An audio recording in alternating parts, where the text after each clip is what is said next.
programa. Bom programa, Facica. Facica.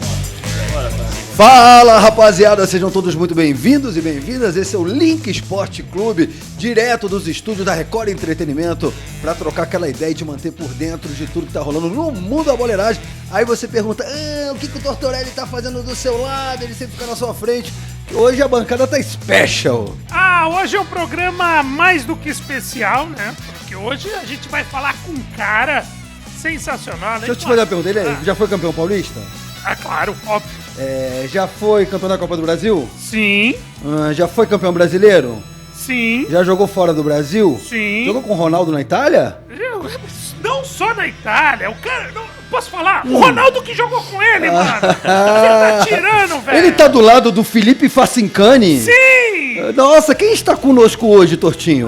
José Elias Moedim Júnior. Zé Elias é da Fiel, mano. Obrigado. Que momento. Obrigado pela introdução. Facica, muito bom tá aqui. Pô, tá do lado da lenda aí. Pô, tô em casa aqui, né? Agora, literalmente em casa. E esse cara aqui foi muito importante na minha carreira. Pouca gente sabe, esse cara, trabalhamos juntos por um período, né? Nos canais Disney. Foi uma honra dividir uma bancada com o Zé Elias. E reencontrá-lo aqui é uma satisfação enorme. Fazia um tempinho já, né? Faz 3 anos, né? 3, 4 anos, mas foi inesquecível.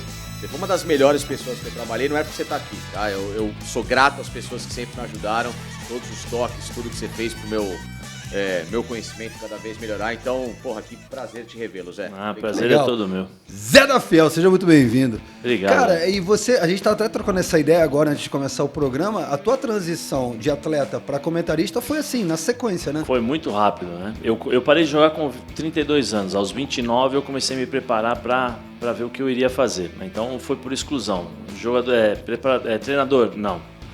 Vida de jogador de futebol de novo, não quero. Mas ganha bem, não interessa. Não vou ficar pegando avião de quarta, de quinta, de domingo. Eu tenho medo de avião, então eu quero ver meus filhos crescer. Mentira que você tem medo de avião. Tenho. Você andou de avião a vida inteira. Mas eu sofri. E não superou? Não. Sofri um acidente de avião com o Corinthians 96.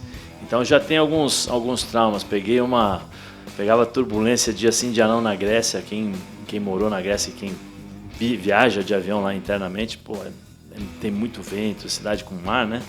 Então, assim, peguei umas coisas bem pesadas, assim, então já o que era paura ficou maior ainda, né? Acidente, como eu tô puxando pela memória. 96, né? Foi Corinthians e Espoli na Libertadores e o avião ele não subiu. O avião subiu e arremeteu de novo, né? Ele subiu um pouquinho... Vocês estavam decolando? O comandante acho que viu que não... O piloto viu que não ia subir, sentiu acho que pesado e jogou o avião de volta. Desistiu. Aí foi uma coisa Mas absurda. E aí, você ficou pra segunda tentativa? Não, então, aí o que aconteceu? O avião parou, né? Você viu aquele avião do desastre que aconteceu com o pessoal do Uruguai, de rugby? Que tem um avião, sim, que ficaram lá na cordilheira. Ficaram lá nas cordilheiras e tal. Então, quando o avião cai, né? O avião sai raspando tudo assim, foi a mesma coisa. O avião acabou a pista, ele foi batendo na pista de terra, né? Que restou assim, batia, subia. Eu falei, agora eu vou segurar aqui a poltrona. Eu falei, se explodir, eu quero ver o que vai acontecer, né? Pelo menos eu vou morrer com o olho assistindo, né? Aí o avião parou assim, a poltrona caiu, eu só vi um vulto passando, que aí depois eu fui identificar que era o Bernardo. Tava sem... Bernardão. O Bernardo. Tava sem cinto. Sem cinto. Não tinha nada, assim. Eu vi a gente batendo cabeça. Voo comercial? Foi o voo fretado. Aí eu só vi a gente batendo cabeça assim, tá? Eu olhei pra trás, o Cris, zagueiro, tava dando soco pra ver se a máscara caía. Pô, essa máscara não cai. Eu falei, putz, preciso ficar calmo, né? Senão eu vou entrar em desespero. Falei, preciso pegar meu passaporte, senão eu não vou sair do país. Eu estava no Equador. Peguei o passaporte aqui na bolsa, na hora que eu abaixei pra pegar o sapato, eu tava fazendo gelo no tornozelo que tinha dado uma entorse. Eu só vi a turbina aqui pegar fogo do lado direito, o avião ficou meio assim, né? Aí vi a turbina pegar fogo e aqui assim, eu falei, putz, agora já não fico mais. Aí eu fui embora. A aeromoça de trás, da frente, falando assim, vem por aqui, tranquilo, vamos por aqui. Tranquilo. E a de trás falando assim, corre que o avião vai explodir. Aí eu saí correndo, aí derrubei o seu Mário Travalini e os senhores que estavam esperando o escorregador, né? Derrubei de lá de cima lá, caí em pé, saí correndo, não senti nada, nenhuma dor. Aí eu saí correndo, voltei, né? Porque aí você chega lá, o avião já estava coberto pela espuma, por aquele monte de coisa, Sim. bombeiro, polícia e tal. Aí eu olhava para todo mundo assim, todo mundo chorando. Falei, pô, não aconteceu nada, dando risada. Pô, puta, marmanjão desse, chorando e tal. E eu rindo assim. Aí ficamos 2 horas lá no aeroporto. Fomos para um hotel. Chegando no hotel, os caras, uísque, bebendo. Eu não bebo, né? Eu não bebo nada. Falei, putz, o que eu vou fazer, né? Fiquei esperando. Nós entramos no quarto, eu e o Bernardo. Entrei no quarto do Bernardo mamado, assim, mas tava maluco. Aí recebemos a notícia, vamos voltar para o aeroporto porque o avião do consulado vai nos levar a São Paulo. Aí entramos no avião, os caras que estavam já no avião, os passageiros, devem ter morrido, porque o nosso avião ficou na pista. Assim, no final da pista, né? Os caras tudo morreram, pô, isso aqui, eles nem sabiam que era... Que eram vocês que estavam lá dentro. Né? Que eram os nós. Na hora que o avião sai, demorou acho que uns 5 minutos de grito. Os caras gritando, aliviando, assim e tal. Eu tomei remédio para dormir, não consegui, acho que deu o efeito contrário, fiquei doidão, assim, fiquei adrenalina, né? Uhum. Aí cheguei em casa, tal, chegamos, né, meu pai e minha mãe no aeroporto, chorando, tal. Eu, pô, acidentezinho, nada, normal. No dia seguinte, voltei para casa. Um dia depois, nós íamos para Presidente Prudente para jogar um clássico contra o Palmeiras. Aí eu tô lá arrumando minha mala, aí que cai a ficha. Falei, pô, vou subir no avião, o avião vai cair de novo, eu vou morrer, não vou nesse avião, não. Aí não fiquei em casa e quando eu vejo lá o Toninho Camarão, o preparador físico, né, Toninho Oliveira, e o Dr. Joaquim Grava bateram na porta. Eu morava em Guarulhos, então era do lado do aeroporto. Zé, bora? Eu falei, não vou não, doutor. Não, vamos embora, o pessoal tá te esperando e tal. E depois de quase 1 hora de conversa, tá bom, eu fui. Cheguei lá no avião, os caras tinham comprado ursinho de pelúcia, colocaram do lado, falaram assim, o Janjão vai te acompanhar, fica tranquilo, tal, assim. Aí, depois eu continuei, né, indo de avião, tá, mas eu tenho medo. Então, não, mas agora entendi, tem seus motivos. Aí eu parei e falei, não, treinador não. Empresário não, porque dentro dos meus princípios de valores, né, e educação que eu recebi dos meus pais, eu não vou ter boca de sapo, né, de engolir qualquer coisa, de fazer acordo, comigo eu não tenho essa capacidade. Eu falei, eu vou ser comentarista, né, que eu gosto de assistir jogo e tal, eu tenho as limitações. Aí comecei a conversar muito com o seu Mário Sérgio, né, e o seu Mário Sérgio falava assim, olha, assiste televisão, escuta muita rádio, vai identificando uma forma, uma maneira de ser, porque tudo aquilo que você não gostava de ouvir, isso vai servir como exemplo para você não fazer, né? Você tem que criar uma linha de raciocínio para que você possa falar, jogou bem, jogou mal, e você não precisa escrachar o jogador, falar que é ruim, que é horroroso, que é isso, que é aquilo. Você fala, tem suas limitações, tem, né? E eu fui desenvolvendo isso com 29 até 32. Em 2006 eu trabalhei pela primeira vez aqui na Record, na equipe do Paulo Roberto Morsa, na Copa do Mundo. Era eu, Rafael Prats, Dirceu Marchiori e tal. Aí no meio da Copa eu recebi uma oferta para ir para Chipre para jogar. Voltei, depois eu fiquei mais 1 ano trabalhando na Rádio Globo como comentarista. Recebi uma outra oferta, falei, agora eu vou para a Áustria, pertinho da Itália, faço amizade, né? Retomo os meus contatos com os amigos, fico por lá. Aí não deu certo, voltei, acabou o jogo no domingo, liguei pro Estamilo, falei, Estamilo, realmente decidi, parei de jogar e quero realmente trabalhar, meu lugar ainda tá vago e tal. Falei, não, pode vir que teu lugar tá aqui. Aí cheguei na quarta-feira, no domingo eu já estava trabalhando na Rádio Globo com Oscar Ulisses, Silva Júnior, Gustavo Villani, com todo mundo. O Facinca, acho que na época era repórter. Eu era repórter. Na Rádio Bandeirantes, não era? Em 2006 eu estava na 105. Isso. Aí eu vim pra Rádio Record aqui em 2008 e 2009. Mas assim, a gente se conhecia aí, foi do estádio. Aí começou a contar do estádio, aí eu fui trabalhar com o Zé efetivamente na ESPN em 2020.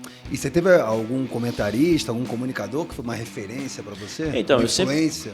Eu sempre tive, por exemplo, o Mário Sérgio como analítico, né? Um cara que analisava as coisas, passava, mostrava realmente o que iria acontecer e tal. Então, sempre tive ele como um dos exemplos nas questões táticas e tal. Eu gostava muito do Paulo Roberto Morsa, muito, porque era um cara direto, não fazia frescurinho. O que ele tinha que falar, ele falava, né, o que ele pensava, às vezes agradava, às vezes não. E quando você tinha ou recebia um elogio dele, era um elogio que você tinha que dar muito valor, porque dificilmente ele elogiava uma pessoa da forma como ele gostava, né? Então tinha ele.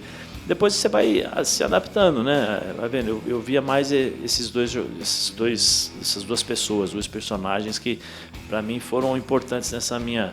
O Oswaldo Pascoal também, na forma de dizer, de se comunicar, que eu acho que o Pascoal é o camisa 10 de comunicação, em relação a fazer as pessoas que estão assistindo entender e como se divertir com as notícias, com os comentários, que às vezes são comentários maçantes e tal.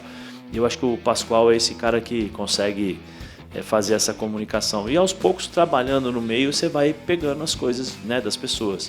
Aprendi muito com o Paulo Júlio Cleman, que infelizmente nos deixou também no acidente da Chapecoense. Muito, muito. Esse cara, aí eu falo, eu me arrepio, porque quando ele saiu da rádio, por incrível que pareça, eu tinha qualquer problema, PJ, aconteceu essa situação. Zé, faz isso, faz aquilo. Ele passou a ser meu conselheiro.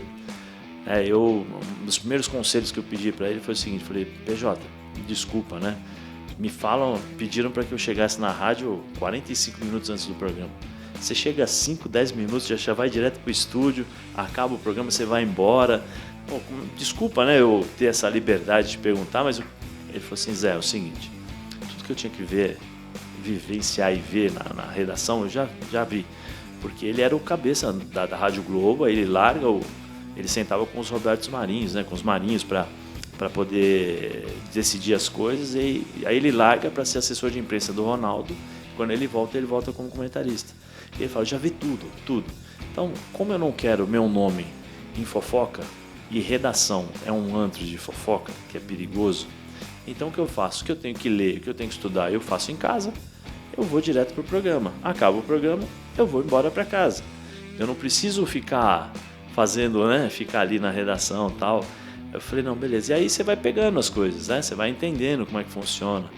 A minha entrada na imprensa, né, no jornalismo esportivo, você começa a entender como funciona, você começa a entender que existem críticas direcionadas à pessoa, críticas que são críticas normais, você vai entendendo quem são as pessoas que você pode conversar, quem você não pode, com quem que você pode pegar conselhos. Então isso tudo você vai amadurecendo, né? Eu vejo hoje, por exemplo, eu tenho 16 anos de comentarista.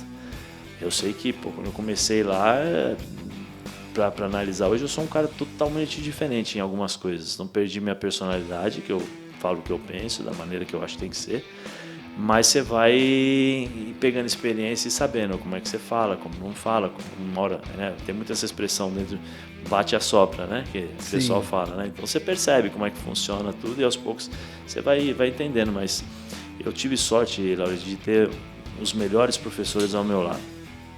Continuo tendo, mas os melhores, por exemplo, eu comecei na rádio, Oscar Ulisses, Oswaldo Pascoal, Paulo Júlio Cleman, aí como locutor, Horizon Silva Júnior, né, o Silva Júnior, Gustavo Villani, que também é um cara, no dia a dia as pessoas falam, mas comigo nota 1 milhão, sempre me deu conselho, sempre falou para mim as coisas que eu tinha que ouvir, que muitas vezes as pessoas ficam com melindre de falar, e ele falava assim. Então você vai aprendendo demais com os caras da mesa. Quem faz rádio, vocês sabem disso, né? O cara que fica você comanda a mesa, você sabe como é que é. Edinaldo, Valtinho, que infelizmente nos deixou. Tem um operador que para mim é sensacional, Luizinho, que ficava na cabine com a gente, com o Oscar Ulisses. Então todos esses caras, você vai aprendendo, porque assim, a vida é constante evolução. E eu acho que nos pequenos gestos você consegue entender como funciona. E esses caras são os caras que fazem as coisas acontecerem. Então e você outra, tem que né? aprender. Você começa a tua jornada na comunicação pelo rádio, depois vai pra TV. Sim. Pra mim, quem vem do rádio faz qualquer coisa. É diferente, o improviso, né? Uma vez, eu, Maércio Ramos, o grande morcegão. Sim. Esse nota 1 milhão pai também. do menino boleiro. Maércio Ramos e Horizon Silva Júnior. Nós fomos fazer um jogo de Copa São Paulo de Júnior. Caiu uma chuva, um dilúvio. Ficou 1h30 parado. Isso eu não tenho o que fazer. 1h30 contando histórias. É isso. 1h30 contando histórias. Para quem não acredita, 1h30 na rádio, 2 minutos em rádio, é muita coisa. Eternidade. Você imagina 1h30. 1h30. Muita coisa. Você viu? Por isso que eu chego em cima e vou embora, pra não ter fofoca no meu nome, entendeu? Exatamente. Sou incompreendido. Mas também fazer o quê, né? É que você não tem esse clima, né, Roman? Você entra, faz. O Roman é legal, ele conversa com a gente, sorri, cumprimenta, só no ar. Depois de resto... Depois fala que ele racha a banda. Ficou Giruana há 30 anos subindo depois do Romão. Exatamente. Aí voltaram agora, tamo aí. Eu sei o que a pessoal da banda passa. Um abraço pra vocês e força guerreira. Um abraço egípcio, Bahia, todo que é difícil. Agora, Zé, você falou do começo que você entrou como comentarista e tudo mais, essa transição muito legal. Agora, o seu começo do futebol, você começa muito cedo no profissional. 16 anos. 16 anos, você estreia exatamente no dia que o Ronaldo estreia pelo Cruzeiro, Corinthians e Cruzeiro. Aliás, foi um Cruzeiro, sabadão. Cruzeiro e Corinthians. 1x0 pro Corinthians. 2x0. 2x0 pro Corinthians. E aí o que acontece? É uma história muito bonita, só que um pouquinho mais atrás, você passou um lance meio difícil e você mesmo novo, você pensou em desistir, não chegar nisso? Como é Sim. que foi essa porque coisa? assim, Vou desistir e tô aqui. É porque assim, né, Tortorella? Hoje, as categorias de base, os meninos têm muito mais facilidades que nós tínhamos no passado. Tem patrocínio com 12 anos, marca esportiva, tem empresário que banca e tal. Eu tô falando de 90, 91, 92, né? Então o que acontece? Eu tinha que jogar futsal para receber o dinheiro para poder pagar o ônibus para ir treinar no futebol de campo. Isso eu tinha 90, eu tinha 16 anos, 14, tinha 14 anos. Então com 14 anos eu já tinha o dinheiro para poder me manter. E assim, com 15 para 16 eu tive que parar de estudar, porque eu recebia o dinheiro. Então eu ajudava na minha casa, né, ajudava os meus pais. E meu pai falou o seguinte, meu pai e minha mãe: tenta jogar futebol, se você não conseguir, depois você vê, você recupera. Porque o futebol você vai ter uma chance até um período, depois a estudo você tem a vida inteira. E como eu ajudava em casa também, então ele falou, não, fica sossegado e tal. Aí eu passei a treinar de manhã, de tarde e de noite. Eu treinava de manhã e de tarde no campo, no Corinthians, e à noite na GM, lá em São Caetano. Só que eu morava em Guarulhos. Futsal. Eu saí de casa às 6h40 da manhã, que eu tinha que pegar o ônibus, para chegar às 8 no Corinthians, para começar o treino às 9. Treinava das 9 às 11, 11h30, assim, a gente almoçava meio-dia, treinava das 2 às 4h30, ou às vezes das 2h30 ou 3 até às 5, dependendo do treino. Saía correndo ali do Corinthians, com São Jorge. Correndo, metrô Carrão, baldeação no Brás, trem até Utinga, em São Caetano, descia em Utinga, voltava correndo até a GM, porque a gente tinha que ir, o treino começava às 7h30, pegava o trem, tinha que ser 6h40, porque demorava 20 minutos para chegar até Utinga. Então eu chegava na GM 7h15, porque a gente corria da hora de Utinga até a GM, você conhece lá. Então a gente voltava pela Avenida Goiás.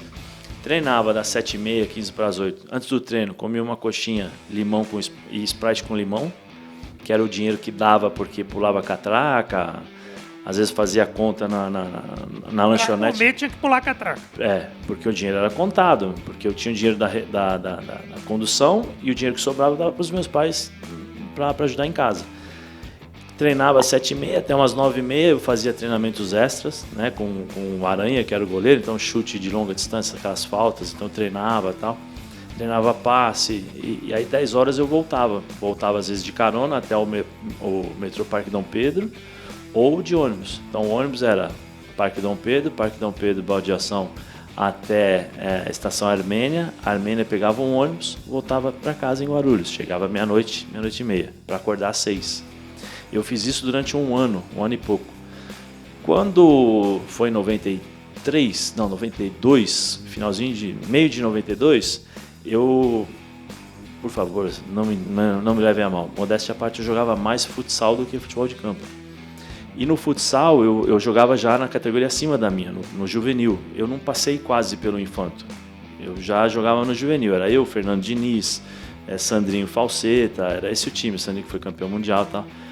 E eu fui convocado para jogar, eu ia jogar o Campeonato Brasileiro Juvenil, acima da minha categoria. Eu fui, e fui com meu pai foi Medina, eu lembro até hoje essa reunião. Onde você estava era o Medina e onde o Laurito estava era o treinador chamado Ivan, o terrível. Meu pai estava aqui, eu estava aqui. Meu pai falou, olha, eu vim aqui comunicar que o Elias, porque na época no futebol o pessoal me chamava de Elias. O Elias vai jogar futebol de salão, vai disputar um campeonato, ele vai ter que se ausentar por 2 meses, porque ele vai ter que treinar e viajar. E eu vim aqui comunicar a vocês. Aí o Medina e o Ivan falaram assim, não, ele não vai, tá proibido. Aí meu pai falou, não, vocês não entenderam. Ele vai, porque vocês vão fazer um contrato com ele, vocês vão melhorar a vida dele? Não, vocês não vão fazer nada. Quem banca a vinda dele todos os dias aqui é o futsal. Então, se ele não jogar futsal, ele não vem para o treino. Então, ele vai jogar futsal. Aí fui. Voltei, campeão brasileiro, vice-artilheiro do time. O Sandrinho fez 7 gols e eu fiz 6. Sendo infanto, né, no juvenil. Aí, quando eu volto, o Medina fala assim, você vai ser suspenso por tempo indeterminado. Aí, tá bom. Tempo indeterminado. Só que eu tinha jogado a Copa da NAP Jovem Pan. 2 anos seguidos. Eu sou assim, de novo, por favor, não me leve a mal, eu tenho que contar a história para entender. Eu sou um personagem importante na Copa da NAP Jovem Pan, porque foi a primeira vez que o Colégio Bilac perdeu em 10 anos de existência da Copa, foi com o João 23. E foi comigo, as 2 vezes que eles perderam. A primeira vez, eles perderam de 4-3, eu fiz 3 gols e fiz um gol contra na final, dando o título para eles. No ano seguinte, nós precisávamos ganhar do Bilac para ir para a final contra o Bilac, porque eles tinham mudado o quadrangular, para o regulamento para o quadrangular. Nós ganhamos do Bilac 2-1. Eu fiz os 2 gols e fomos para a final contra o Bilac. Aí ganhamos de 4-3, eu fiz 3 gols. E fiz o gol, Golden Goal, né, que é o gol de falta. Então foi a primeira vez que tinha quebrado, nós quebramos a hegemonia do Bilac. E quem fazia a Jovem Pan, a Copa da NAP? Milton Neves, Flávio Prado, Mário Travalini, né? Todos a equipe Jovem Pan de rádio. E eles cobriam também o futsal, a TV Jovem Pan UHF, 91-92. E aí nós fomos fazer uma preliminar do principal para entregar a faixa de campeão juvenil. E o Luiz Antônio de Carvalho, que era veio entrevistar, Elias, como é que tá? Tal. Eu, tudo bem, tal. E o campo, como é que funciona? Eu falei, o campo eu tô suspenso. Porque como eu ganhei esse título aqui, eu voltei, o Corinthians me suspendeu. E durante essa suspensão, eu fui convocado para a seleção brasileira e o Corinthians não me avisou. E eu perdi a convocação. Caraca, velho. Aí já comecei... hein? Muita. Aí depois disso, o que aconteceu? O Flávio Prado e o Milton Neves meteram a porrada nos caras, que eles eram inconsequentes e tal. 00:30, o Medina, que era diretor, falou, a partir de amanhã você vai treinar com o Júnior. Então isso foi outubro, novembro de 92. Aí eu fiquei... Você pulou a etapa Eu pulei a etapa de novo, então eu não peguei o juvenil. Eu fiz um jogo pelo juvenil contra a Portuguesa Santista lá em Santos, nós ganhamos de 1-0. Foi o único jogo que eu fiz na minha categoria. Aí eu fiquei de 92, agosto de 92 até 93, treinando todos os dias, da forma como eu falei, saindo de casa às 6 da manhã e voltando 00:30. Só que no campo eu não jogava. Então o Ivan me levava lá pro São José do Rio Preto para jogar o campeonato de aspirantes. Chegava lá e ele me cortava. Aí eu falei, não. Chegou 15 dias antes do jogo, quando foi o primeiro jogo do Campeonato Paulista de 93, o Viola faz o gol, né? Eu falo pra minha mãe, vou parar de jogar campo, vou jogar só futsal, porque assim não dá, essa vida tá me cansando, tá difícil. Tá? Minha mãe falou, não, vai até o final, no final do ano você vê. Porque eu já tinha bolsa de estudo, o Azeitona, falecido, né, final da Azeitona, já tinha arrumado pra mim, fazer fisioterapia e jogar pela escola. E aí eu, tá bom, aí o Corinthians perde, tem essa reformulação, chega o Márcio Araújo no Júnior e o Mário Sérgio no profissional.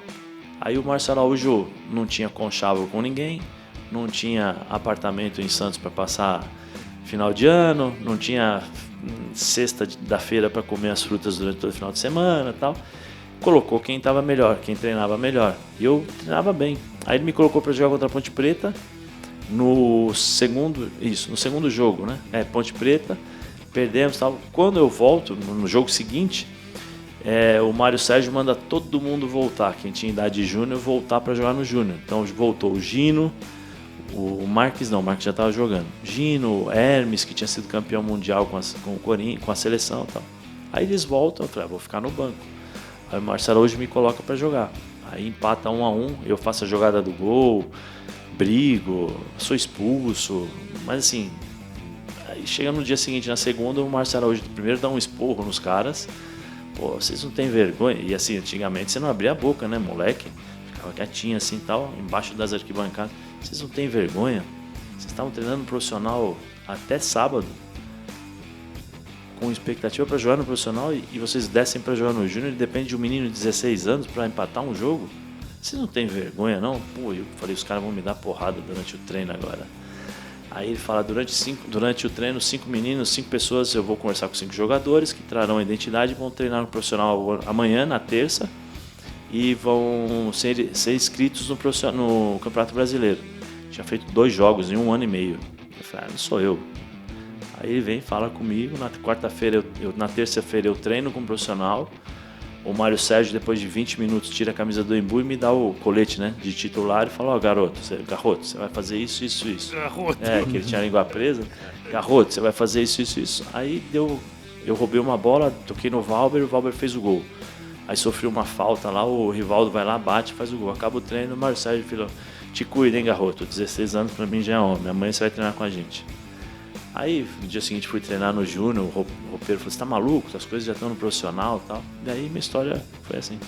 E aí estreou nesse jogo aí. Aí estreiei, 7 de setembro de 1993, inclusive 7 de setembro é aniversário do seu Mário Sérgio, né? O Ronaldo estreava pelo Cruzeiro e eu estreava pelo Corinthians. Foi 16 anos. 16 anos. Até a estreia do Jô, eu era o jogador mais jovem a jogar pelo Corinthians. Aí quando o Jô estreia, aí ele quebra o recorde. Que jornada, hein, Facinca? Não, o Zé tem uma história fantástica, né? Inclusive com o seu Mário, né, Zé? De deixar dar umas porradas no treino lá, como é que era lá? Não, lá eu não vou contar o nome, né, por questões éticas, assim, né? Mas tinha um jogador lá que perdeu a posição. E, porra, nos primeiros treinos, ele me deu uma porrada que os próprios jogadores falaram pra ele. Pô, você tá maluco? O moleque tá começando agora, tá louco? Aí o seu Mário chegou, me deu uma mão e falou assim, pode dar uma porrada nele. Eu olhei assim, eu falei, pô, não é possível, o treinador mandando. Ele falou, não, pode dar uma porrada nele. Aí eu falei, tá bom, tá mandando, né? Aí pegou a bola, eu dei no meio do cara. Aí o cara pode sair do treino. Não, sai do treino, você deu a porrada no moleque, o moleque não falou nada, você quase arrebentou com o moleque e agora você tá achando ruim, pode sair do treino. Aí o cara saiu. Aí depois, anos depois, o Mário Sérgio, eu fui entender, mas o Mário Sérgio falou pra mim, ali eu tava te testando. Porque se num jogo você toma uma porrada e se caga nas calças depois e não vai pro pau, eu perco um jogador. Ali eu te testei. Eu queria saber se realmente você tinha coragem de fazer o que tinha que ser feito. Aí eu falei, parabéns, garoto, mas não se empolga não. Sensacional. E, cara, ouvindo essas histórias, né, do teu início, mudou bastante o futebol de lá pra cá. Mudou. Né? Hoje em dia, acho que são outros valores, né, financeiramente falando. Acho que também deu uma profissionalizada e os meninos, até a gente viu o que aconteceu recentemente com a base do Palmeiras, né? Todos ali, mini empresas, já com empresário, os pais ali querendo de forma, né, interferir ali na gestão do clube. Sim. Eu acho que um dos grandes problemas do futebol brasileiro, e aí nada contra os estrangeiros, pelo amor de Deus, porque eu já fui estrangeiro também, não é isso? Eu vou tentar explicar. Um dos grandes problemas é a base. E os pais são um dos problemas, porque são vários problemas. O que acontece? Os pais hoje, com os meninos quando vão nascer, nasce uma menina, eles choram, e quando nasce um menino, eles ficam felizes, porque a esperança de ser jogador de futebol. Porque hoje os meninos com 10 anos de idade já são arrimos de família, já sustentam a família. Então o empresário já dá um salário, já compra uma casa, já arruma uma empresa de material esportivo para patrocinar o moleque. E o que acontece? Quando ele vai para o campo, existe toda uma pressão e uma expectativa. E o pai deposita as esperanças em cima do menino. Então muitas vezes não respeita os processos. Então o treinador que fala para o moleque, olha, você tem que bater 10 vezes na bola para você aprender, o pai não quer saber disso, porque acha que o filho não precisa. Aí você vai para o jogo, não toca a bola para aquele moleque, não toca a bola, faz o gol, faz isso, faz aquilo. E o jogo, o esporte, o futebol é um esporte coletivo. Então cria-se toda essa expectativa, essa gritaria. Recentemente agora vocês viram... Proibiram a entrada dos pais no estádio. Tudo por causa disso, porque realmente é isso. Que vergonha, né? Você vive esse... Na família, eu sei como é que é, o meu tio brigou em jogo do meu primo, em arquibancada, era jogo, sei lá, Corinthians e Portuguesa, que era uma guerra na base, os pais quebravam o pau na beira e tinha o jogo rolando. E aí acontece isso. E depois você tem vários problemas na formação dos meninos, né? Os meninos começam já a serem viciados, entre aspas, porque o menino faz o seguinte, o pai fala, o empresário fala assim, se você não jogar ali, eu te levo para outro lugar. Então o menino tem que passar muitas vezes por alguns processos para ele entender e para ele amadurecer, porque quando ele chegar no profissional, se chegar no profissional, a pressão vai ser muito grande. Então ele vai bater, muitas vezes ele bate e volta, porque não está pronto. Muitas vezes vocês escutaram, esse menino chega cheio de vício, chega cheio de manha, não está pronto para jogar, não sabe cruzar, tal. Por quê? Porque em determinados momentos na formação de base, alguma coisa ele deixou para trás, porque as prioridades não eram formar o jogador, as prioridades eram o que nós vamos fazer para esse menino chegar até o profissional da forma mais rápida possível, então queimando etapas, e isso daí muitas vezes acaba atrapalhando. E aí chega no profissional, já chega no profissional fatiado, com 60% é do empresário, 10% é do clube, 10%. Então aí o clube, o que acontece? O clube, para negociar, o cara pede um dinheiro absurdo, porque ele tem a possibilidade de já ser mandado para fora, porque os clubes de fora acompanham os meninos já com 12 anos de idade, eles já começam a mapear os meninos que serão bons jogadores, né? Eles começam a identificar com números, planilhas, com olheiros ali todo dia para acompanhar o crescimento, para quando chegar com 18 eles já levam. Então quando eles chegam com 18, já chegam com um contrato de gaveta, prontos, aí eles fazem 2 partidas no profissional, o empresário já fala, tem o Barcelona aqui do Facincani está querendo contratar o jogador, vamos mudar o contrato, aí já aumenta o contrato, aí já faz aquele contrato de multa de 100 milhões de euros, tal. Então o que acontece? O menino está no meio desse turbulhão, não está preparado para isso, não foi preparado para isso, são raros os meninos que são preparados para isso, pela família, não pelo staff, pela família, né? E aí a gente vê os problemas que antigamente não tinha. Eu acho que é legal você ter uma condição melhor, super. É bom você ter um material esportivo? É ótimo, porque na minha época você colocava uma chuteira dentro do vestiário e no dia seguinte já não estava mais lá. Os caras roubavam, né? Então você tinha que levar a chuteira para casa, voltar e tal. Hoje não, hoje você tem algumas facilidades, mas com as facilidades ela te traz também, ou ela não te traz, vamos dizer assim, as experiências para você chegar, de certa forma, um profissional maduro. E aí o que acontece? Vai custar muito caro, porque eu vou ter que aumentar o salário, multa, isso, aquilo e tal. Aí eu vou contratar uns estrangeiros, e aí não é nada contra, pelo amor de Deus. Por isso que eu falo que nós temos alguns problemas, que a base é um dos... Aí você contrata os estrangeiros, que não são de primeira linha, porque os de primeira estão lá fora. Então você contrata, vai pagar menos, pagando menos você traz, o cara tem uma competitividade boa em relação ao futebol, e você, o que acontece? Você não consegue trazer ou revelar novos talentos como nós revelávamos no passado, porque você não trabalha mais como antigamente, você não tem trabalho de base, porque você não pode formar o jogador na base, você não pode o lado humano, que eu acho que antes de ser o jogador de futebol, Lauri, você tem que trabalhar a formação do homem. O menino tem que crescer sabendo que com 12 anos ele tem que ter 16.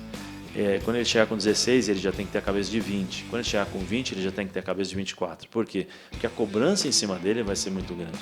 Com as redes sociais, com tudo isso que existe hoje no futebol, se ele não for preparado mentalmente para suportar tudo isso, ele vai espanar.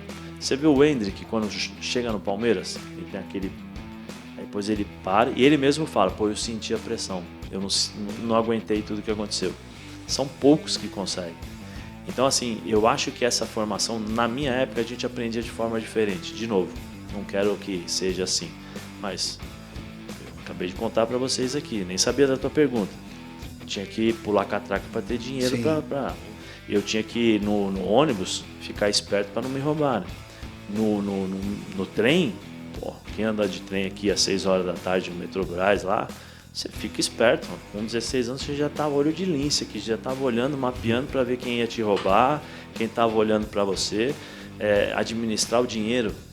Não é que eu estou falando de dinheiro de 100 mil reais. Eu ganhava, hoje, 2 mil reais, vamos dizer.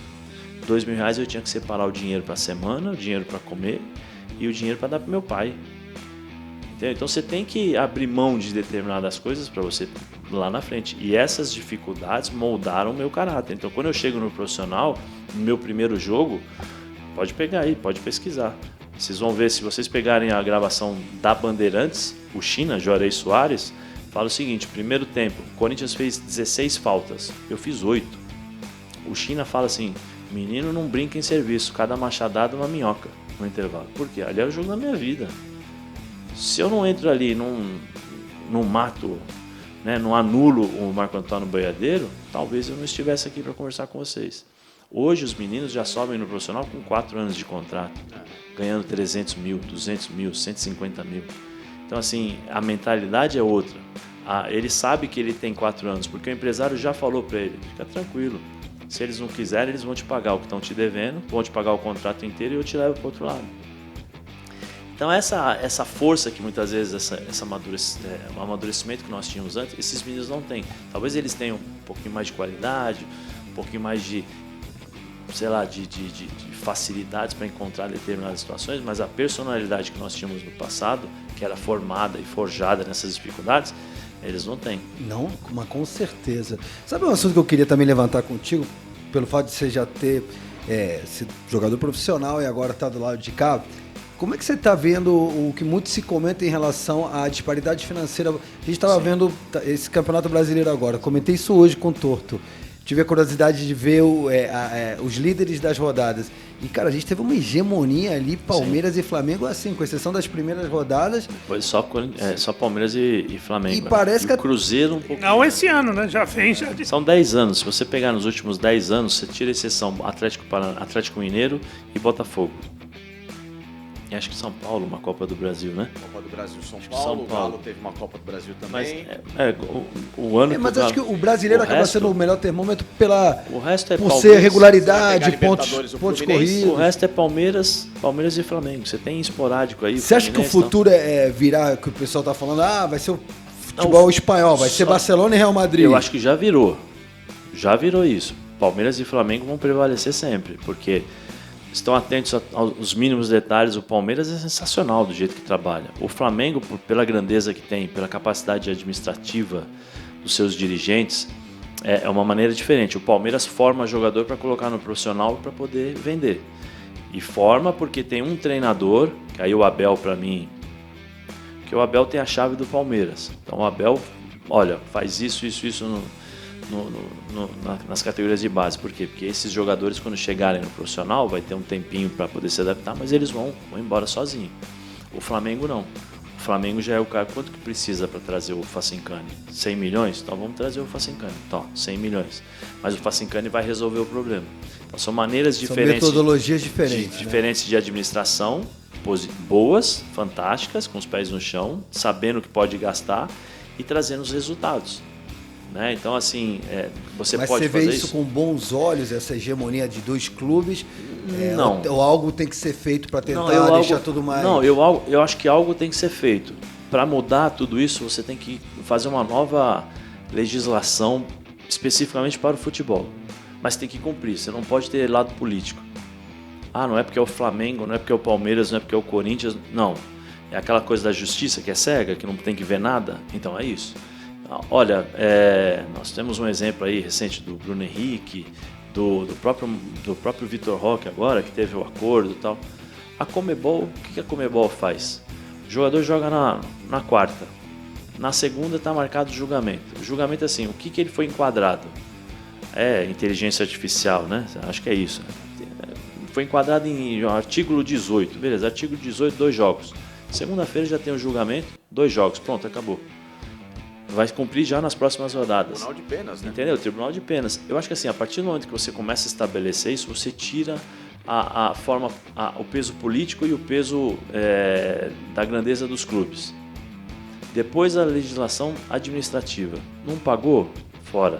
Na França, você tem que apresentar o teu budget. Facincani que me ensinou essa palavra, né? O budget. Né? O budget. Todo o seu budget financeiro, e você tem que mostrar para o banco da liga, né, que você tem a capacidade de pagar o ano inteiro o seu time. Então você vai ganhar 100, o Tortorelli vai ganhar 200, 300, o Facinca 100 e eu vou ganhar 150. Faz o total 500, um exemplo, vai me custar 500 mil o ano. Então eu tenho que colocar no banco lá 500 mil. Se eu não colocar, eu não tenho inscrição e não posso jogar. O dia que fizerem isso pro Brasil, acaba. Não joga ninguém. Não joga ninguém. Você vai jogar com 2 clubes, 3 clubes. Mas por quê? Porque as leis são fracas. As pessoas já falam isso, né? Tá desde a Bíblia, né? Você já cria as leis com as saídas, né? Para justamente os caras já saberem o que eles vão fazer para burlar a lei. Infelizmente é isso. Então, você tem algumas pontas que precisam ser podadas para você poder ter um campeonato mais justo em relação à parte financeira, e aí você tem a capacidade dos dirigentes de entender que esse daqui serve para o meu time, esse aqui não serve para o meu time, as características e tal. E aí o problema é dele. Você vai ganhar 100, você vai ganhar 100, vai ganhar 100, e aí você vê quem tem mais capacidade e condição de vender o seu peixe, né?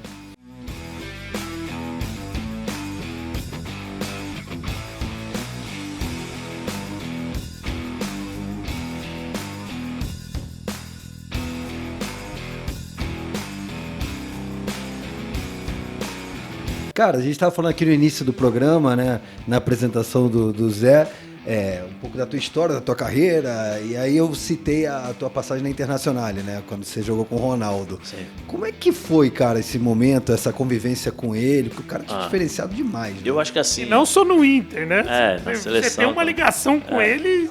Eu o Ronaldo também, né? Se a gente for pegar o quanto que esse cara teve de gente legal do lado dele. Quem foi o mais pica que você já jogou assim? Ronaldo. Pra mim, Ronaldo. Mas tem outros que eu enfrentei, que eu vi pessoalmente assim... Pô, o Zidane, eu joguei contra o Zidane na época da Juventus, também impressionante, era um gênio, mas eu tive a felicidade... Você teve que marcar ele? Em algumas ocasiões, mas assim, você tem as técnicas, né? O seguinte, se ele estiver muito distante, você deixa. Aí você vai no passador, né? Você já tenta anular o passador. Se tocar, você vai cercando, porque aí você vai diminuindo. Tem as suas técnicas de jogar os caras pro lado e tal. Tem uma forma, mas ou você chega antes, aí o cara que tá com a bola não vai tocar, ou senão você deixa ele dominar e espera ele definir para ver o que ele vai fazer. Ou você faz a falta, ou ele vai dar uma assistência. Existem técnicas, mas assim, o Zidane era impressionante. Caras que me impressionaram muito, Boban. O Boban jogava com 2 toques na bola. É igual o Verón. O Verón também é outro. Pô, o Verón ainda era pior, porque o Boban tocava isso aí assim, ele jogava nos espaços curtos. Você nunca sabia onde ele ia pegar a bola. Ele tocava aqui, você falava, agora vou dar o bote. Quando eu vi, ele estava do outro lado. Agora o Verón era pior, porque o Verón corria o campo todo. E com 2 toques, ele dava o ritmo no jogo assim. Bom, Baggio, joguei com o Baggio também. Andrea Pirlo, que na época ainda era camisa 10 e não 5. Então assim, muita gente boa. Mas assim, acima da média, pra mim era o Ronaldo. Você pegou um auge do futebol italiano, Zé, que me parece um pouco do que o futebol brasileiro hoje tem vivido, né? Porque o Brasil nos anos 90, junto com a Itália, eram as referências do mundo, né? A Alemanha estava desenvolvendo ainda, pegando no breu a Bundesliga, que hoje é um negócio fantástico. A Premier League ainda estava começando a tentar se movimentar ainda na reinserção de estrangeiros e tudo mais. A Espanha tinha uma liga bacana, mas não tinha o peso e a força da Itália. Como o Brasil e a Itália, eles eram as grandes ligas do mundo, né? Se tinham os principais, até porque a gente via quantos brasileiros que foram campeões do mundo naquela época, a exportação de jogadores. E hoje a Itália está com uma defasagem absurda na geração de atletas e fala-se muito em relação a isso no Brasil. A que você atribui a isso, Zé? Tanto no Brasil como na Itália, dá para fazer esse comparativo com os dois? Eu acho que dá sim. Eu acho que são as mesmas coisas que eu falei aqui sobre as questões de formações de jogadores, entendeu? De novo, nada contra, mas os estrangeiros. Porque todo mundo, a primeira linha hoje vai jogar na Premier League. Premier League, pela capacidade financeira dos clubes, os melhores eles estão lá, teoricamente os melhores. A Itália tem muitos problemas na formação dos jogadores, pelos mesmos problemas que nós temos aqui. E lá ainda tem uma coisa que eu até esqueci de falar. Aqui e lá, os dois, você precisa ganhar títulos. Então você tem um menino você é o treinador de sub-15, se você não ganhar título, você é mandado embora. É a mesma coisa, né? Então quando você vê... e aí basta você lembrar um pouquinho, você falou dos anos 90, ano que a Itália... 90 até 2006, mais ou menos, que eles ganharam. De 93 que começa a era Milan, né? Com o Sacchi, Arrigo Sacchi ali, que era depois veio o Capello e tal, mas com as mudanças depois eles cresceram também, mas com 3 estrangeiros, que na época eram os holandeses, né? O Gullit, o Rijkaard e o Van Basten. Depois na Inter era o Matheus, o Breme e tinha um outro, Klinsmann. Então tinha tudo isso, eram limitados assim. Então os italianos eram os melhores também, porque o futebol exigia muita coisa. Napoli, Maradona e Careca. Napoli, Maradona e Careca é alemão, né? Na Atalanta tinha, no Gênova tinha Scuravi, acho que se não me engano era o Schifo, não, o Schifo era no Torino. Tinha Scuravi, um outro, e o Branco, né? Se tinham 3, no Atalanta era um sueco e o... Canidia o Evair, então assim, você tinha as suas limitações. Então, Oler na Roma. Então você tinha a necessidade de ter bons jogadores. E com o passar do tempo, com a abertura da comunidade europeia, você foi meio que misturando tudo. Nesse período de 93 a 2006, se você observar, a Itália sempre esteve presente. Sim. Nos clubes. Então os clubes Milan, Juventus, sempre estavam disputando final de Champions League, chegava na semifinal. A Inter chegou também, a inserção, né, foi colocada ali também nessa... Então sempre tinha jogadores que disputavam os grandes títulos, as grandes competições. Hoje em dia, se você buscar aí, quem é que da Itália que chega em grande competição? A Inter de Milão. Só a Inter. Como foi a final da Inter de Milão contra o Paris Saint-Germain? Nossa Senhora. Né? Mas assim, são raros os casos, e repetidamente a Inter de Milão, e com todas as limitações. Se você buscar nos últimos anos, jogador da seleção italiana, Sassuolo, Atalanta, nada contra esses clubes, mas esses caras, eles não estão acostumados a disputar sempre os grandes títulos. Você não vem com os grandes enfrentamentos, né? Você não tem isso. Antigamente você tinha. Então você tinha o Milan. Você pega o time do Milan de 96, você pega o time do Milan de 97. Assim, absurdo. Os caras que ganham títulos o tempo todo. Então isso daí, você começa a ganhar experiência de título e você começa a ganhar, casca para justamente disputar as finais. A Itália, juntamente com o Brasil, tem esses problemas. Porque nós temos grandes jogadores, nós temos bons jogadores. A Itália também tem bons jogadores, não tem? Mas pega aí, por exemplo, quantos brasileiros disputaram a final de Champions League nos últimos anos? Você vai ter pouquíssimos. O Marquinhos, o Ederson. Sim. Quantos jogadores brasileiros são considerados ou foram considerados nos últimos anos os melhores do mundo? Só o Vinícius pela FIFA. Se você buscar nos anos passados, e aí a gente tem que ter um pouco esse saudosismo para fazer essa comparação, Ronaldinho, Kaká... o último foi o Kaká, né? Em 2009, se não me engano, 2007. Né? Então você vê essa diferença, quando você tem as grandes disputas, os grandes enfrentamentos, essa diferença, essa falta de experiência faz a diferença. Por isso que a gente está sofrendo tanto assim. Agora, Zé, a gente falou rapidamente, citamos o lance do Ronaldo. A gente tem o Ronaldo Fenômeno, o lance de assistir, de acompanhar, o lance da superação, da genialidade. A gente está ali assistindo e é um cara que deu a volta por cima, ganhou o penta, surgiu muito bem e tudo mais. E eu já vi em várias entrevistas você falar assim, maravilhas do Ronaldo. Você que conviveu, treinou, jogou, conta pra gente um pouco dessa experiência, onde que tá porque você citou grandes jogadores. Sim.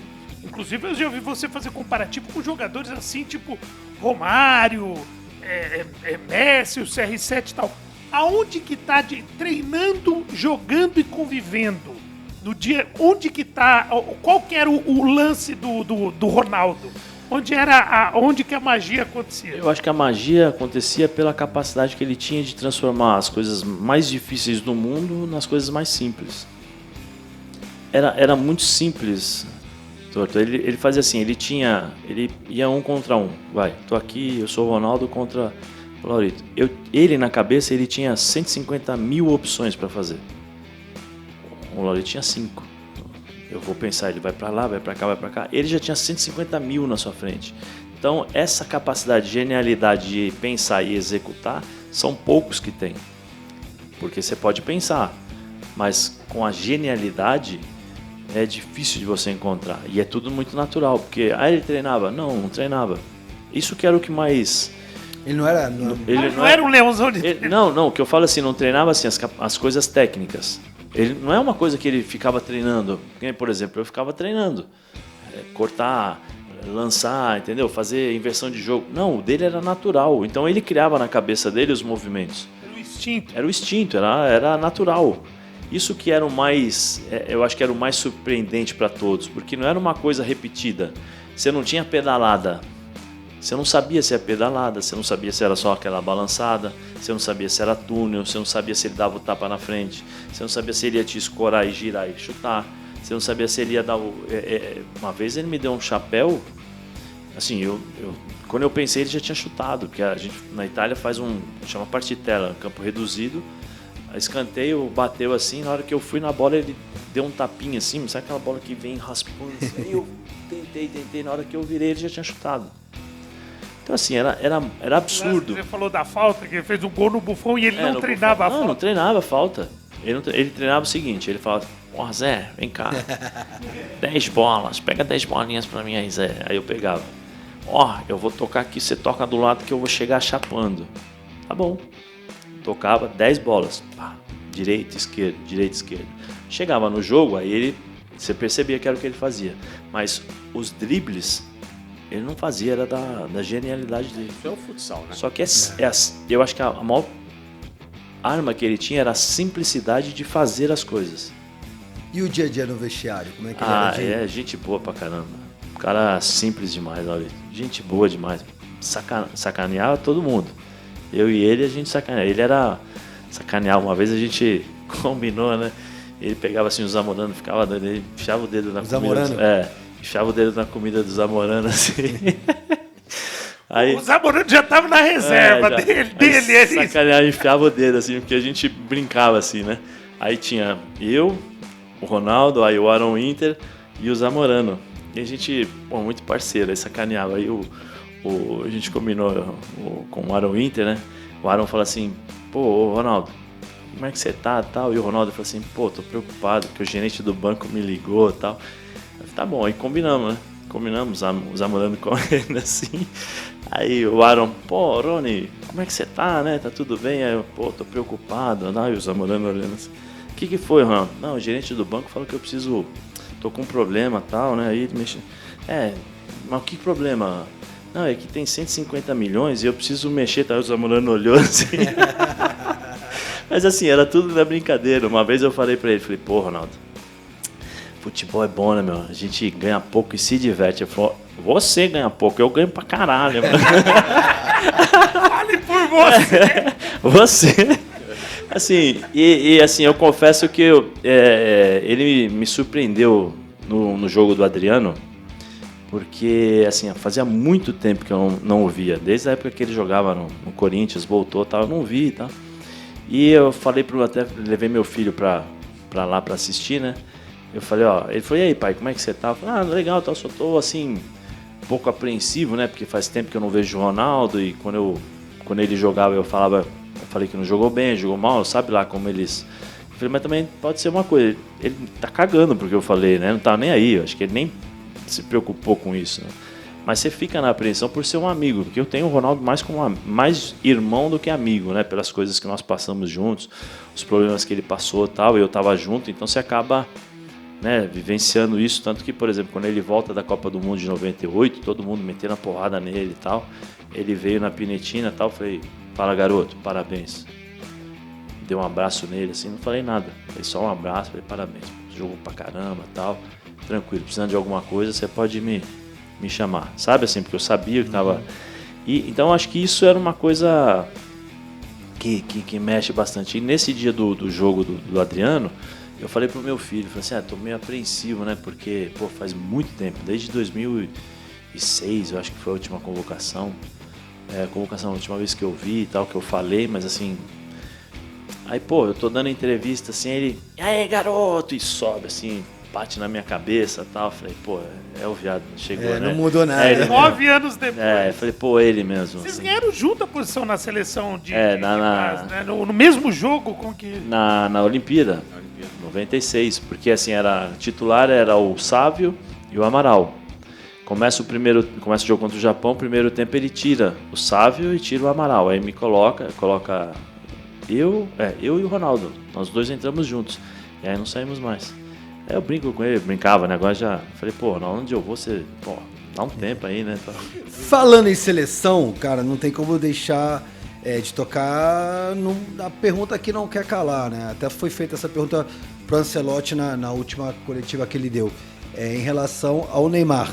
Né? Perguntam pro Ancelotti, aí, o Neymar hoje tá mais perto ou mais longe de disputar a próxima Copa de quando você começou a trabalhar com a seleção brasileira? E o Ancelotti sempre muito hábil com as palavras. Inteligente. Né? Ele joga o jogo. Você tem uma opinião formada? Porque eu vejo muitos ex-jogadores / hoje comentaristas dizendo, não, o Neymar tem que estar na seleção, imagina, Neymar... Não, eu acho assim, se ele não estiver bem, porque o Ancelotti deixou muito claro, para estar na seleção tem que estar bem fisicamente, 100% fisicamente. Se a Copa do Mundo fosse hoje, Neymar estaria fora. Para mim, se eu sou o treinador, ele está fora. Está fora, não tem condições físicas de aguentar e de suportar o futebol que tem hoje. Ninguém discute a qualidade do Neymar. Tecnicamente também é gênio. Para mim é o último dos grandes jogadores que nós temos é o Neymar. Que se coloca na mesma prateleira que Ronaldo, Ronaldinho, Rivaldo. O Neymar é o último. Só que ele não tem mais a explosão que ele tinha. Ele não tem mais a força física que ele tinha de suportar as pancadas. Né? Ele não tem mais isso. Restou a técnica. Mas a técnica sem essa explosão, você tem que ter uma adaptação. E é o que ele está tendo essa dificuldade. Porque você vê, até mesmo no Campeonato Brasileiro, que não tem a mesma intensidade que tem na Europa, ele tem dificuldades para manter o ritmo. Então, assim, na seleção, eu acho que você tem que levar 100%. Se ele tiver 100%, mas ele joga 30 minutos. Sim, mas 30 minutos a outra seleção também vai jogar 30 minutos. E uma Copa do Mundo é um jogo em que você não pode errar. Nós perdemos 2 Copas do Mundo com a Era Tite, né, em 45 minutos. Você vai arriscar tudo isso? Eu acho que não vale a pena. E essa corrente que vai tomando força de que seria uma boa ideia levar o Neymar, nem que seja para ficar no banco por uma questão de grupo, que ele é bom de grupo. Não sei se ele é bom de grupo. Você viu o que está acontecendo no Santos? Ele jogando? Se eu começar a falar aqui, eu vou ficar meia hora aqui descascando o Neymar. Eu não acho assim, que... Mas é uma corrente que as pessoas vêm falando isso, né? Nós fizemos isso aí é a Olimpíada de Atlanta. Divide a tela aqui, por gentileza, Thiago, para a galera assistir. Nós fizemos num programa na ESPN e eu falei assim, olha, será que o Neymar iria ficar tranquilo no banco? Porque o Neymar não tem essa personalidade. Ele cresceu todo mundo bajulando, todo mundo falando que ele era o cara, que ele era o cara, que ele era o cara. Dos 26 ali. Que ele é o cara. Você imagina ele... Opa, peraí, você tá no... É difícil. Eu tenho opinião formada aqui. A pior coisa que o Ancelotti pode fazer é levar o Neymar pra ficar no banco. Eu acho ele vai arrumar que todo jogo, se ele entrar... E entrar mal é porque botou o Neymar se ele não estava em condições. Se ele não entrar, é porque que não botou o Neymar. Ele não precisa... Ele não precisa nem entrar. Ele no banco, as câmeras vão estar voltadas para ele ali. Qualquer reação, onda meio toda Cristiano reação. Ronaldo no banco, exatamente, lembra? É a mesma coisa. Eu falei o seguinte, tem que chegar, o Ancelotti sentar junto com o Casemiro. Que o Casemiro falou, tem que levar o Neymar, porque ele é de outro mundo e tal, então tem que sentar e falar o seguinte. Que nem a seleção argentina fez com o Messi, jogar pelo Messi, agora ele jogar pelo Neymar. O Messi é um atleta, né? Não, o Messi desequilibrou na última Copa. A diferença é essa. Eu acho que são não dá para botar na mesma frase. Não dá. Claro são duas coisas bem distintas, um joga pro time, mesmo o time jogando para ele joga pro time, o outro joga para ele. É diferente. É diferente. Eu falei isso numa das discussões, que é o seguinte, mas ele tem mais gols que o Pelé na seleção. Falei, e títulos? Número não quer dizer muita coisa. Assim, tem que ter o resultado. A seleção foi boa para ele, mas quantos títulos ele trouxe para a seleção ao longo desses anos? Mas ele estava machucado, mas quantos títulos? Então, assim, você tem que fazer essa balança. Ninguém está questionando a qualidade dele, mas a importância dele. Levando para o banco, eu não levaria. Na minha opinião, eu não levaria, porque você vai levar um problema. Concordo com você. Vai levar um problema, porque isso daí, se você não souber administrar, se transforma bom. E outro, ele não vai sozinho, ele vai com o pacote Neymar. Esse pacote Neymar às vezes é muito maçante, né, para um ambiente. E acho que a seleção agora, nós estamos numa transição entre jovens jogadores que estão surgindo, que precisam de um ambiente de tranquilidade para desenvolver o futebol. E aí você deixa a responsabilidade para o treinador, que foi contratado para isso, para ser o cara. E ele está fazendo muito bem. Eu sou o cara, está segurando tudo, deixa os caras jogarem. Então isso para mim é o mais importante. Você tem que jogar a seleção. A seleção até agora jogou para o Neymar.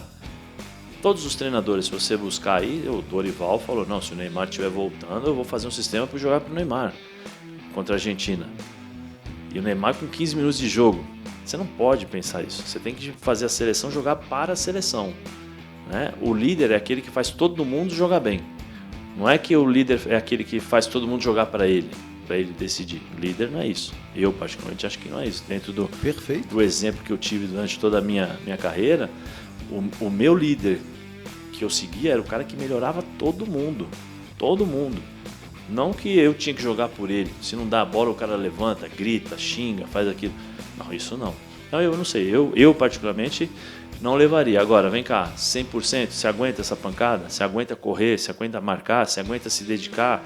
Abrir mão das tuas coisas pessoais para poder jogar para a seleção? São 6 meses, até o Ancelotti falou 6 meses. Mas cara, isso é meio utópico, porque o 100% do Neymar que a gente espera seria, o Neymar do PSG?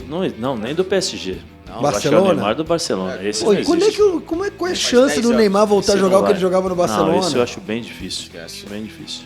Não, inclusive, né, Zé, a chegada do Ancelotti, ela vem para justamente quebrar esse sistema que o Neymar está maior que a seleção. E ele esteve, né? Não sei se você concorda. Na era Tite, o Tite é um cara, super vencedor, um cara muito inteligente. Mas olhava pra cima pra falar com o Neymar. Esse que é o problema, né? Você tinha um Neymar que dentro de algumas hierarquias, na minha visão, muito desses 45 minutos de uma seleção faltou, né? Não só a liderança técnica, mas esperava dele a liderança comportamental. O Fernando Diniz, você conhece muito bem, a gente sempre falou do Fernando, que é um cara muito inteligente, pensa muito à frente, mas que às vezes o dia a dia do Fernando acaba sabotando um pouco dessa liderança. O Dorival, da mesma coisa, é um cara mais low profile. Você conheceu o Ancelotti como treinador na Itália, jogando contra. Era a única figura que podia chegar para fazer isso, né, Zé? Sim. Não tinha mais como fugir dessa história de trazer um cara estrangeiro que pudesse não ter esse rabo preso com o Neymar.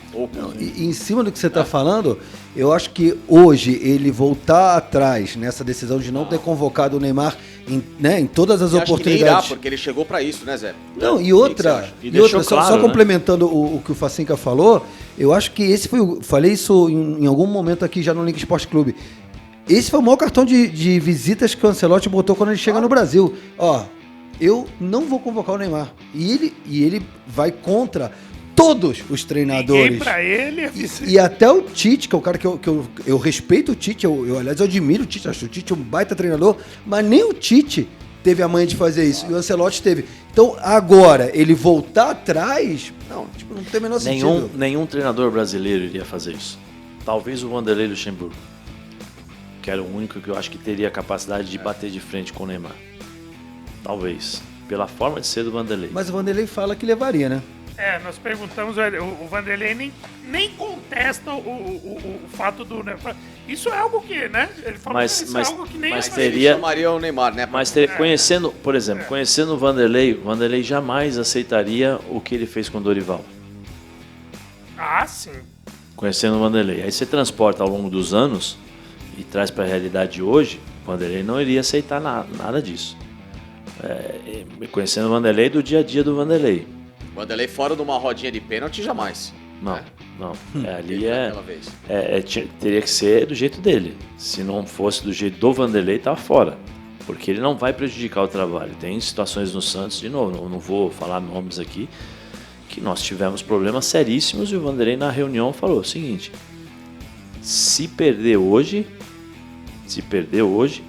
todas as cagadas que vocês fizeram, aí deu o nome de 5 jogadores, eu vou jogar e já vou falar para a imprensa, porque vocês estão prejudicando, primeiro, o meu trabalho, o trabalho de todos os seus amigos, seus profissionais e o Santos. Lembrando que vocês foram campeões brasileiros em 2004. Sim. Ele falou isso. Então, assim, conhecendo o Vanderlei, não ia ter vida mole pro Neymar. Ele poderia até levar, mas não ia ter a vida que o Neymar leva. O Vanderlei, no dia a dia, é difícil. Era difícil no sentido assim, de ele não dar mole para jogador. Não dá mole. Por isso que eu acho que seria difícil ele levar. Né? Vendo hoje o Neymar do jeito que está e do jeito que o futebol vem sendo jogado, com essa intensidade, onde que o Neymar ia jogar hoje? Por exemplo, no jogo contra o Senegal. E outro, você tira quem pra botar o Neymar?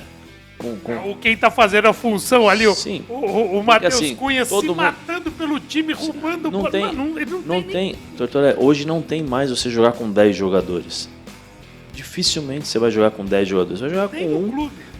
Eu acho que o único que pode é o Messi, porque ele é um ser de outro mundo, mas é como eu falei, ele joga pro time. Quando ele tá com a bola, ele joga pro time, ele não joga pra ele. E ele é um cara que quando a bola chega Sim, nele, algo ele acontece. vai resolver. Algo Ele- acontece. então, e ele proporciona uma melhor para todo mundo. Sim. Ele não vai deixar, eu vou fazer o gol e vou deixar o Almada sem fazer gol. Não, se ele tiver melhor, toma o Almada, Você faz viu o gol. uma vez na vida o Messi reclamando que alguém não devolveu Entendeu? uma bola pra ele? difícil. Então sabe? Então assim, é diferente. Então eu acho isso. Eu acredito que, por exemplo, nenhum treinador brasileiro, com exceção, acho que do Vanderlei, pela personalidade do Vanderlei, seria o capaz de bater de frente com o Neymar.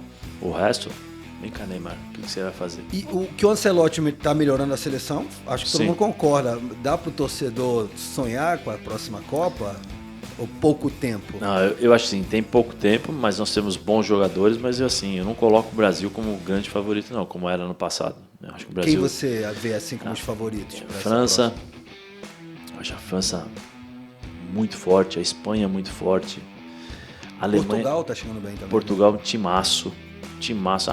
O Cristiano Ronaldo, chato. O Cristiano Ronaldo é chato. Você sabe que se você deixar ele um segundo livre, ele vai tá fazer bem gol. acompanhado agora, hein? Eu acho que o time de Portugal é um timaço. É um timaço o time de Se Portugal. cuida. Aí que vai É o um ataque. timaço. Né? Você tem, eu acho que Espanha, França. Você tem, eu provavelmente acho que algum time africano deve chegar também. Algum time africano, porque assim, o dia que eles entenderem que eles precisam jogar para eles, só para eles e não individualmente, né? É difícil de entender. Eu joguei com alguns africanos e eles falaram para mim o seguinte: Zé, a situação do nosso país é difícil. Então o que acontece? Quando a gente tem Cada um as grandes por si. competições, cada um por si. Porque se você analisar, os jogadores africanos, eles têm tudo. Força física, técnica.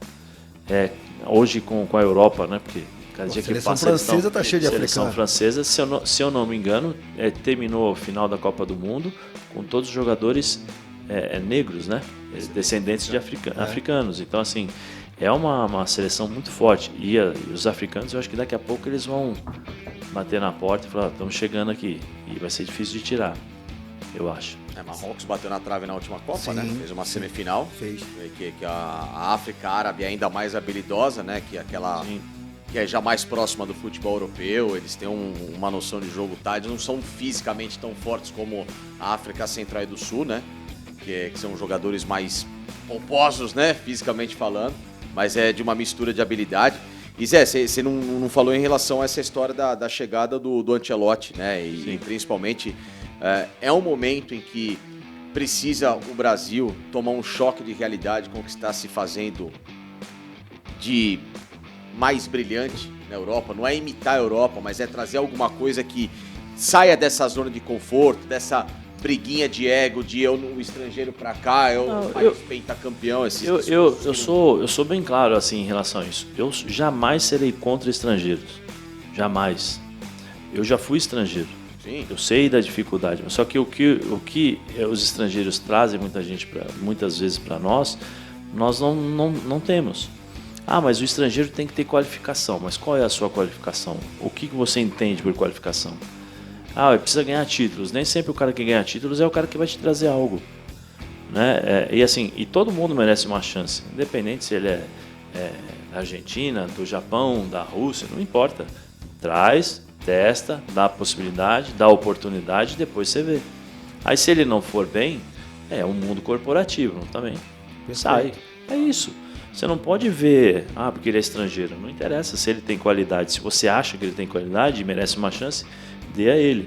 O problema é que nós ficamos nessa questão nós somos pentacampeões, nós somos isso, somos aquilo, e nós não vimos que o tempo passou, que o futebol mudou, aí que nós estamos tentando copiar a Europa. A Europa inventou muitos sistemas táticos para anular os times sul-americanos, a individualidade que nós tínhamos aqui. Nós ainda temos essa individualidade, não temos mais como no passado. Mas assim, o que o Ancelotti fez contra o Senegal? Fecha o time, 2 jogadores de lado aqui, quem era? Estevam e Rodrigo, que eles pegavam na bola, que é o que nós tínhamos de força no passado.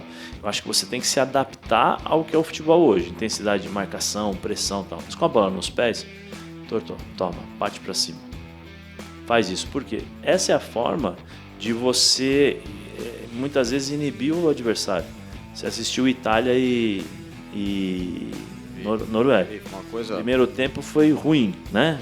Segundo tempo é o Tulsa, né? Que jogou aqui. Tulsa. Um pouco mais à frente. Todas as vezes que ele pegou na bola e partiu para cima dos caras, todas as vezes ele conseguiu arrumar espaço e jogou a Itália lá para trás. Porque os caras não estão mais acostumados quando você pega um contra um. Não, um norueguês e um moleque novo. E se você tem isso no Brasil, eu acho que você precisa usar. Mas aí é aquela história lá do passado. Você vai aqui nas categorias de base, um moleque com 15 anos, o treinador falando, vai na linha de fundo, toca pra trás. Não é pra ir pro Mas lembra aquela história que eu te contei uma vez? Eu tenho uma história, eu até contei isso pro Vanderlei. Eu tava ali no Clube Nacional, o pessoal tinha um quadro de beach tênis lá, eu fui... o Guipa lá, os malucos jogam lá, né? Fui lá com eles lá num sabadão. E tava tendo o torneio da escolinha do PSG que é lá dentro. E a molecada jogando. Então eu passei ali pra... Você fica ali 5 minutos, né? Vendo os moleques jogar. A gente gosta, né? Cara, eu fiquei assustado. Moleque de 10 anos de idade, o treinador. Corre, marca, pega, fecha espaço. E não sei o que, o corredor, pá, parece... Pô, deixa o moleque driblar. Existe uma... O moleque brincar. Existe uma e coisa... aquela brincadeira que vai gerar o seu improviso indiretamente. Que é o futsal que o Zé fala. Atividade. Existem estudos que até os 12 anos o futebol tem que estar a serviço da criança. Depois dos 12 anos você já começa a colocar determinadas coisas. Lúdica, né, quando é criança, mas até os 12 anos ele tem que jogar futebol. Toma, vai brincar, vai jogar e tal. Aí depois você vai introduzindo devagarzinho as coisas. Mas hoje, 10 anos de idade, você está fazendo marcação pressão. Tá engessando os moleques.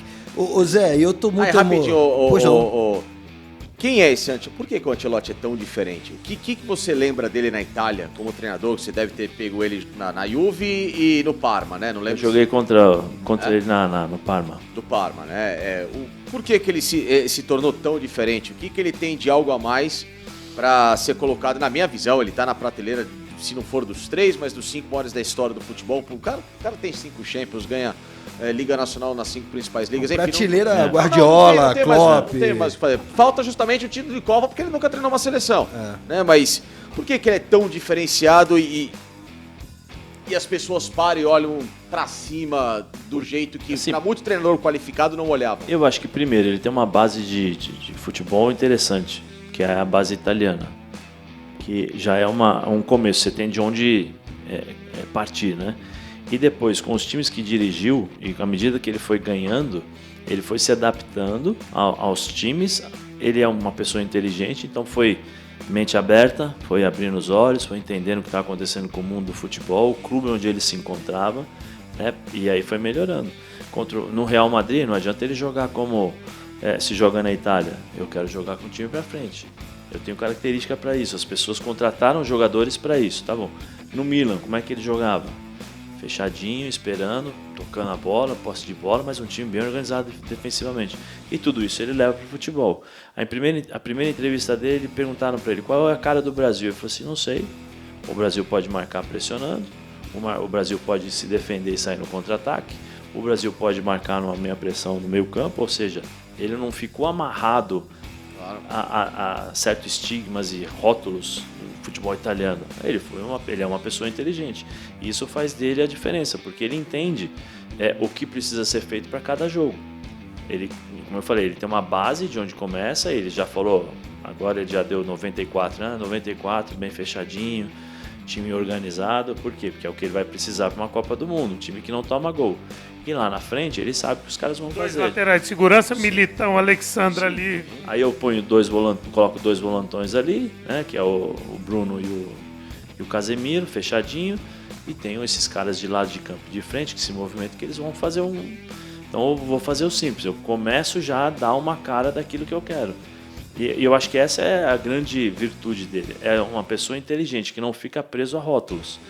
Você não consegue rotular o Ancelotti, porque em todos os lugares que ele passou, ele foi diferente. Esse é o grande diferencial dele. Né? E ainda falando, né, de Ancelotti, seleção, eu tô emocionado demais ou eu tô com um feeling que o Estevão pode ser o grande craque da Copa? Assim como o Mbappé foi, Sim. Quando chegou era um moleque e aí explodiu. Porque eu vejo ele vindo numa ascendente, cara. Eu acho que sim, primeiro, é muito importante essa experiência que ele está tendo, que ele está passando, né, no Chelsea. Primeiro, porque é um time jovem, é um time que tem uma responsabilidade, uma importância grande na Premier League, vamos dizer assim, pela história que conquistou, mas não é um time que hoje você coloca na primeira ponta como o grande favorito para título na Premier League. Você coloca ele no bolo, mas não quem que é o grande favorito hoje? Liverpool, talvez? Que você fala, o Liverpool é o cara que está ali na frente, é mais o Liverpool, o Arsenal que está chegando um pouquinho. Tem obrigação de ir bem, mas não tem obrigação, de ser campeão. Né? Então, assim, isso vai potencializá-lo. Aí você tem o Maresca, que me parece pelas entrevistas que é um treinador que tá gostando demais dele. E ele é um menino do bem. Você percebe pelas entrevistas, a forma, o comportamento. Aí ele vai entrar até em outra seara que eu torço muito pelo sucesso dele, entre outros motivos, porque eu acho que o Brasil precisa de um ídolo com esse perfil. Aí ele é uma pessoa do bem, sorrindo, não forçado, mas sorrindo de forma real, educado, tratando as pessoas com respeito. Você percebe que ele sabe o lugar dele, ele sabe da importância dele, ele sabe que se ele falar ou se comportar de uma maneira diferente, isso tem uma repercussão, mas não é uma coisa preparada. É uma coisa natural dele. Você percebe que é natural, não é forçado. Uhum. Então isso eu acho que é interessante. Mas esse processo que ele está passando no Chelsea vai ser muito importante para ele chegar na Copa do Mundo maduro. Eu acho que ainda tem muitas coisas para ele passar. Algumas dificuldades que ele vai ter que passar para poder crescer como jogador em termos de dificuldades de 1 contra 1, sistemas táticos, essas coisas que eu acho que ele vai ter que começar a criar determinadas ferramentas, ou saídas, porque quando você se destaca, todo mundo vai olhar para você. Então, o que você faz de bom? Você pega a bola e vem por dentro, então eu vou fechar o teu corredor por dentro, né? Diagonal. Pega a bola e vai para o fundo, então eu vou fechar o teu fundo, vou fazer você forçar vir por dentro, porque você vai bater de frente com o volante, vai bater de frente com o meia que está chegando, tal. Então, assim, essas coisas, essas dificuldades que com certeza, se ele continuar dessa forma, irão aparecer para ele. E aí ele vai ter que fazer essa evolução, ter essa evolução natural de um jogador. Às vezes a gente fala que o jogador estaciona, por quê? Porque chega um determinado momento que ele não consegue criar saídas para as dificuldades. Eu torço para que ele consiga fazer isso. Possibilidade de se tornar um novo fenômeno no mundo? Eu acho que tem. E o Zé, e na questão específica também do Vinícius, né? Com muitas polêmicas, mais às vezes extra-campo do que dentro de campo também, é um jogador que é super talentoso, mas que acaba se perdendo por essa falta de equilíbrio e liderança. Uma hipótese do Vinícius não estar no time titular, poder ter um Estevão com o Luiz Henrique, o Brasil sobrevive ou o Brasil precisa do Vinícius? Eu acho assim, eu acho que o Vinícius da seleção é um Vinícius diferente do Real Madrid. Ele na seleção ele não conseguiu ainda ser aquele jogador que nós esperamos dele, do Real Madrid. Mas mesmo no Real Madrid, o melhor período dele foi com o Ancelotti. Sim. O período que ele foi melhor por quê? Porque o Ancelotti, como eu falei aqui, ele entende as dificuldades, ele sabe o que ele pode fazer e ele sabe as características dos jogadores que tem nas mãos. Final da Champions League, Dortmund e Real Madrid, como foi o primeiro tempo? Dortmund era para ter colocado uns 2-3-0, não sei se vocês lembram. Real Madrid não conseguiu jogar. Por quê? Porque o Dortmund ficou esperando, tira os espaços, porque você tem as características. O Vini Júnior é um cara que em projeção, com espaço para jogar, você não pega. Porque ele dá o tapa na frente, você não pega. Você não pega, é muito forte. Ele no 1 contra 1, no balanço, também é muito forte, só que ele precisa ter esse campo para desenvolver. Quando você tira essa possibilidade dele, ele não que ele não tenha um 1 contra 1, mas ele tem uma maior dificuldade para desenvolver esse jogo de 1 contra 1 de futsal, vamos dizer assim, do drible curto. que o Ancelotti, várias e várias vezes, se você buscar aí as grandes partidas em que ele se destacou, fechou lá o Real Madrid e contra-ataque. O que ele fazia, aquela diagonal, gol. Bola no canto, ele fechava, gol. Então isso daí potencializou muito o Vini. Se você observar na seleção agora, talvez ele comece a ter essa possibilidade de se tornar o Vini do Real Madrid. Em termos comportamentais, eu acho que aí na seleção vai ser diferente. Com o Ancelotti ele não vai fazer isso. Ele sentiu a pressão de assumir responsabilidade que ele seria o novo Neymar, eu acho. Era o cara, campeão melhor do mundo, tal, então eu sou o cara, tal. De forma diferente do Neymar, mas você percebia que ele queria ser esse cara, resolver todos os problemas, pegar na bola, tal. E não é assim, acho que é uma coisa Esses natural. lances extra-campo aí, agora ele era um cara reservado, esse negócio de rede social, namoro na mídia, não sei. Eu acho que até no próprio Real caiu o rendimento dele. Tem a ver, porque é um mundo à parte.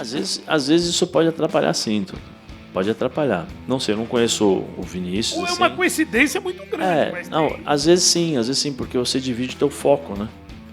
Coisa que antigamente você não tinha preocupação, agora você passa a ter.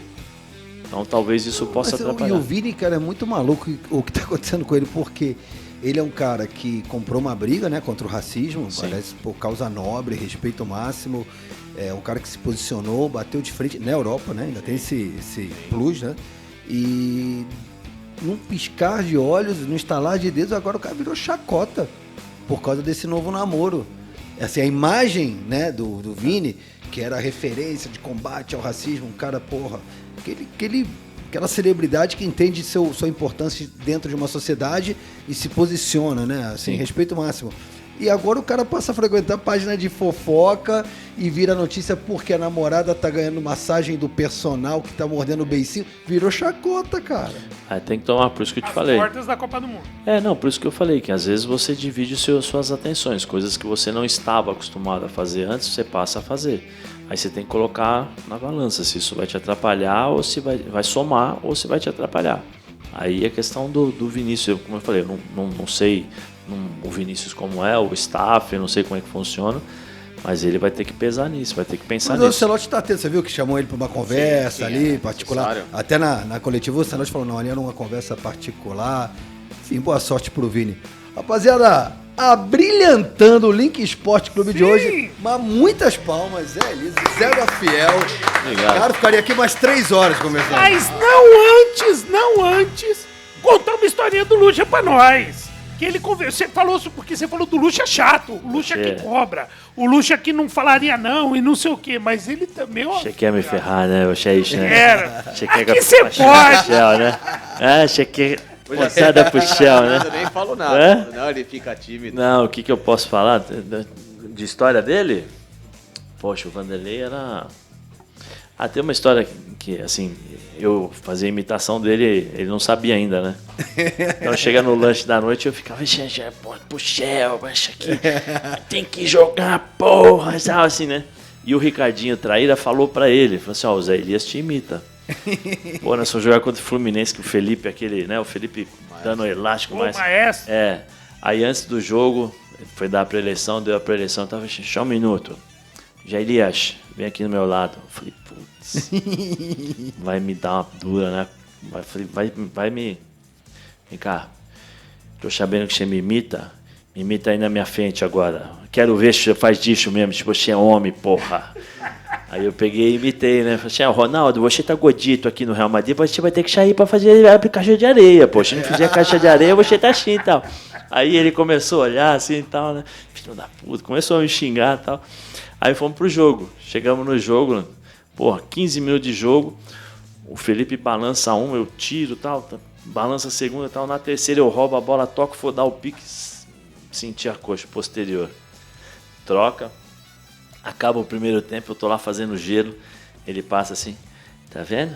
Me imita, filho da puta. Acho que dá. Muito bom. Zé, honra de você. Nada. Demais, Zé, demais. Que prazer, mano. É Valeu, nóis. Zé. Rapaziada, muito obrigado a todos vocês que ficaram conosco e divulguem para os seus amigos. Link Esporte Clube. Se você ainda não se inscreveu, inscreva-se e ative o sininho, que é tudo nosso. Amamos vocês e até a próxima. Valeu!